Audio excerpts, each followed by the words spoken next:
When you're pregnant, even simple activities like getting into and out of bed become something you really need to think about. Because when you're pregnant, even easy movements like this can place additional pressure on your weakened abdominals and pelvic floor muscles. You can think of these muscles as an elastic band that acts like a corset wrapping from your ribs to the back of your pelvis. They're essential for stabilizing your core, supporting your internal organs, and even assisting in the birthing process. Now, before you were pregnant, this elastic band was tight, but during your pregnancy, this band starts to stretch as it accommodates the increasing size and weight of your growing baby. As these muscles stretch, they naturally get a bit weaker, and when this happens, even simple movements can place extra pressure on that already stretched out band. This can lead to post-birth complications like prolapse, abdominal separation, urinary incontinence, or even persistent back and pelvic pain. And unfortunately, it's not just how you get into and out of bed which causes additional pressure on these muscles. Everyday actions like lifting your child, carrying groceries, or bending to pick something up, as well as how you stand and sit, can all amplify these risks if you use the wrong technique. Now, exercises and movements like these aren't my area of expertise. This is something a physiotherapist or physical therapist is much more qualified to cover. But I think this is really important information that I want to share with you. So I brought in physical therapist Meghan Stephenson to guide you through a series of essential changes to make to your daily activities throughout your pregnancy to help minimize the risk and severity of these issues. So over to Meghan, starting with how to get into and out of bed before pregnancy. Typically when you're not pregnant, we all seem to leap into bed. So what that looks like is we sit on the edge of the bed, swing our legs in, and then lay back down. To get out, we do the opposite, which is a crunch style maneuver, swinging legs over and then sitting on the edge. As your pregnancy progresses, it gets harder and harder to use your abdominal muscles correctly, as the growing weight and load of the uterus puts extra pressure within your abdominal wall. So that you're not adding extra load or tension through the abdominal wall and pelvic floor getting in and out of bed, a simple thing you can do is learn how to log roll. So you sit on the edge of the bed, make sure you're sitting back so that the bed's behind the knees. You want to drop down onto the elbow as your legs swing up together, and then gently rolling onto your back. To get out of bed, it's the opposite. So you want to roll onto your side. As the legs swing off, you press up through both hands, making sure that your shoulders and your pelvis stay in alignment. The next area to pay attention to is how you sit. Adopting a proper sitting posture during pregnancy can greatly influence your overall comfort. However, when we're pregnant, we often default to one of two postures, both of which can cause discomfort.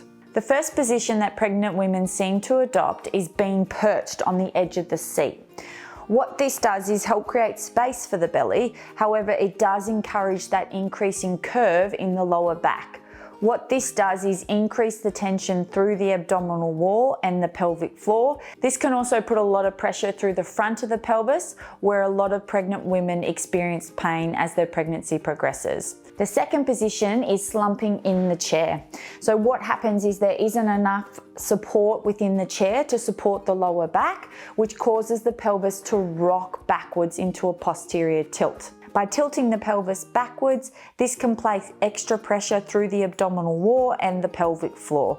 It also can create pain within the lower back as it's in that curved position. This position can also impact the baby's position as it goes head down into the birth canal to prepare for labour. During pregnancy, the easiest way to make sure that you have good posture in sitting is to make sure that you sit back in the chair, that your hips are slightly higher than your knees. You can have something like a towel rolled up to place behind the lower back to protect the curve. And then if you still find that you're not quite sitting in the right spot, that your pelvis is still rocking forward or rocking backwards, place your hand underneath and separate your cheeks, and it just helps you sit right on top of those sit bones, making sure that there's length through the crown of the head and you're nice and open through the collarbones. While we're on the topic of posture, another posture that changes significantly during pregnancy and requires some tweaking is your standing posture. Typically during pregnancy, your posture can shift in one of two directions. First one is you can lead with your belly, rocking your pelvis forward. The second being you can rock the pelvis backwards, tucking your tailbone under. Both of these positions add additional load and tension through the abdominal wall and pelvic floor muscles. So to avoid this additional load, it's important you learn how to stand with your pelvis in a neutral position. Now this can be a little tricky to find, so I'm going to step you through how to do it. Firstly, you want to make sure that your feet are directly under your hips and you want to unlock your knees. From there, you want to rock the pelvis backwards and forwards, and you will feel these two extreme movements. You want to stop in the middle. This is your neutral pelvic alignment. From there, you want to make sure that your ribs are stacked over your hips, shoulders melting down the spine, and nice and long through the crown of the head. Now let's cover the small tweaks you can make during your pregnancy when lifting objects, from toys to heavier things like groceries. It all starts with the rhythm of your breath. When picking up a load, for example, say your toddler or some groceries, it's really important that you exhale when you exert. When you exhale, what happens is that exhale breath helps the pelvic floor and your lower abdominals, your transverse abdominis, cope with that increase in pressure that the load creates within your abdominal wall. So let's go through how you would pick up some groceries. So first thing you want to do is split your stance, maintain a nice neutral spine as you inhale and bend at the knees, then exhale, come up into standing, maintaining a neutral spine.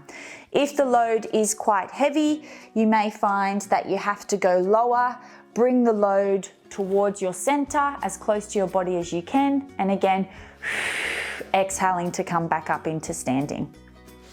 To put the load down, same thing, in that you want to have your split stance, maintain your neutral spine, and then inhale down, exhale back up.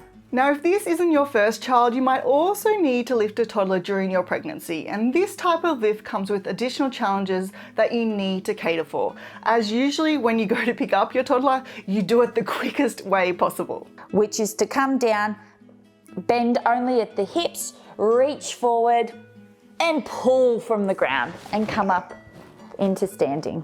So as you do that, what happens is there's a lot of pressure going down through the abdominal wall and usually at the belly button, which is the most weakest point.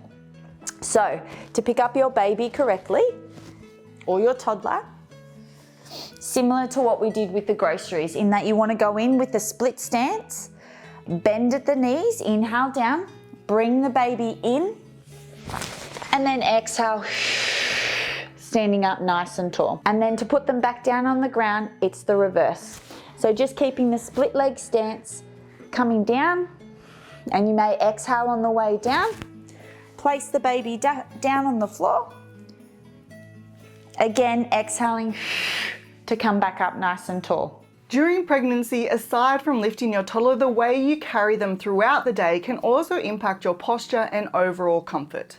Typically when holding a toddler, you tend to hold them on your hip, which makes the weight shift to one side of the body, pulling uneven through the abdominal wall.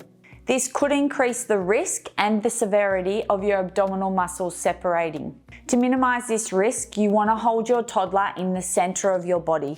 This will encourage even weight bearing through both legs, which will make sure the load is going evenly through the abdominal wall and the pelvic floor. Another thing that can happen is the pelvis can tilt backwards, which creates this locking of the knees and an increasing pressure within that abdominal wall. So you want to still maintain a neutral spine while you're holding the toddler, and this may mean that you have to rock your pelvis backwards and forwards to find that center of gravity. In addition to carrying your toddler, you may also find yourself pushing them around in a pram, and this can put additional stress on your abdominals and pelvic floor muscles.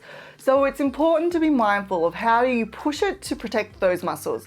And you can do this by making two simple adjustments. The first thing you need to do is adjust the handlebars on the pram. So you want to make sure that your elbows are bent at a 90-degree angle, and this will just ensure that you're pushing the load of the pram and the baby with your core muscles and leg muscles rather than your upper body. The second thing you need to do is make sure that you are stepping into the frame as you are pushing the pram.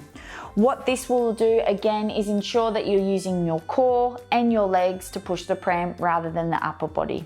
If you don't, What tends to happen is the pram will get too far in front, and what this will do is just increase that tension within the abdominal wall and thus your pelvic floor. Modifying the way you do things during pregnancy is really important for all the reasons I mentioned earlier in the video, but another really effective way to protect your body and reduce the risk of post-birth complications is through exercise. Regular exercise can prepare your body for the demands of childbirth and also help with your postpartum recovery.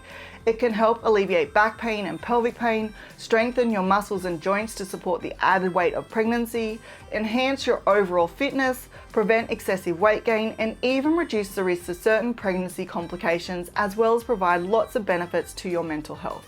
So I'm really excited to share that we're launching a brand new YouTube channel here at Brightest Beginning that focuses on prenatal exercise and protecting and taking care of your body during pregnancy.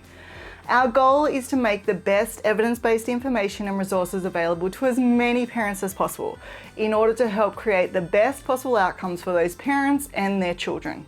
Which is why Meghan, a highly experienced physiotherapist or physical therapist for the Americans in the audience, and Pilates instructor is going to be hosting this new channel. Click the link above to go and check it out and hopefully subscribe if you're interested. I'll also link to it in the description as well. You'll find a mix of videos containing advice like this one, plus a range of different exercise programs and Pilates routines. One of the first videos we've released is a core workout that's suitable for every trimester. Keeping your core strong throughout your pregnancy is extremely important, and it helps with so many things, including helping to prevent back pain, aiding in the delivery process, and it can also help improve recovery post-birth. Click here to watch it and learn how to keep your core nice and strong using movements that are safe to do throughout your entire pregnancy.